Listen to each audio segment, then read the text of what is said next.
নমস্কার বন্ধুরা, মন কিচেনে আপনাদের সবাইকে স্বাগত। আশা করি আপনারা সবাই খুব ভালো আছেন। আজকে খুব সহজে ঘরে থাকা মাত্র কয়েকটি উপকরণ দিয়ে আমি আপনাদেরকে তৈরি করে দেখাবো কফি কাপকেক। কোনো রকম ফ্যান্সি মোল্ড বা মাইক্রো ওভেন ছাড়াই খুব সহজে চুলায় আমি এই কাপকেকটা আপনাদেরকে তৈরি করে দেখাবো। বানানো যেমন সহজ, খেতেও কিন্তু হয় দুর্দান্ত। তার জন্য এখানে প্রথমে একটা বাটির মধ্যে আমি 1 টাকা দামের কফির প্যাকেট 3 প্যাকেট নিয়ে এখানে আমার একটা বড় চামচের 1 চামচ হয়েছে। তার সাথে এখানে 3 চামচ মতো নর্মাল জল দিয়ে দিচ্ছি আর গুঁড়ো চিনি দিয়ে দিচ্ছি 3 চামচ। আপনারা যদি কেকটা একটু বেশি মিষ্টি খেতে চান সেক্ষেত্রে কিন্তু আরও 1 চামচ চিনি ব্যবহার করবেন। এখন সব কিছু খুব ভালো করে একটুখানি মিশিয়ে নিচ্ছি। খুব ভালো করে একটুখানি মিশিয়ে নিলে দেখবেন কফির কালারটা চেঞ্জ হয়ে যাবে। খুব ভালো করে চিনিটা সব কিছুর সাথে আমি মিশিয়ে নিয়েছি। এখন এখানে ওই একই চামচ মেপে 1 চামচ সাদা তেল দিয়ে দিচ্ছি। এখানে আপনারা কিন্তু 1 চামচ গলানো বাটারও ব্যবহার করতে পারেন। এখানে আমি তেল ব্যবহার করেছি। তেলটাকেও খুব ভালো করে মিশিয়ে নেওয়ার পরে এখন একটা ছাঁকনির মধ্যে একই চামচ মেপে আমি 4 চামচ ময়দা দিয়ে দিচ্ছি আর তার সাথে 1 চামচ কোকো পাউডার দিয়ে দিয়েছি। সাথে হাফ চামচ বেকিং পাউডার আর হাফেরও হাফ বেকিং সোডা দিয়ে দিয়েছি। আর কেকের টেস্টটা বাড়ানোর জন্য এখানে আমি 10 টাকা দামের 1 প্যাকেট গুঁড়ো দুধ ব্যবহার করেছি। এখন সব কিছু একসাথে খুব ভালো করে চেলে নিয়েছি আর তারপরে খুব ভালো করে মিশিয়ে নেব।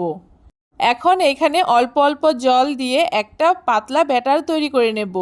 আমি এখানে জল দিয়ে এই ব্যাটারটা তৈরি করছি, তবে আপনারা চাইলে কিন্তু লিকুইড দুধ দিয়েও এই ব্যাটারটা তৈরি করে নিতে পারেন। সেক্ষেত্রে কিন্তু আরও ভালো হবে কেকগুলো। একবারে অনেকটা জল না দিয়ে অল্প অল্প করে জল দিয়ে এই ব্যাটারটাকে তৈরি করে নিতে হবে। আর ব্যাটারের ঘনত্বটা আপনারা দেখে বুঝতেই পারছেন, এর থেকে বেশি পাতলা আবার ঘনও করা যাবে না। ব্যাটারটা আমার খুব ভালো করে তৈরি করে নেওয়া হয়ে গেছে। এখন এখানে আমি 1 মুঠো মতো চকো চিপস দিয়ে দিচ্ছি। আর এই চকো চিপসগুলো আমি বাড়িতেই তৈরি করেছি। চকো চিপসগুলো দিয়েও আবারও খুব ভালো করে ব্যাটারের সাথে মিশিয়ে নিয়েছি।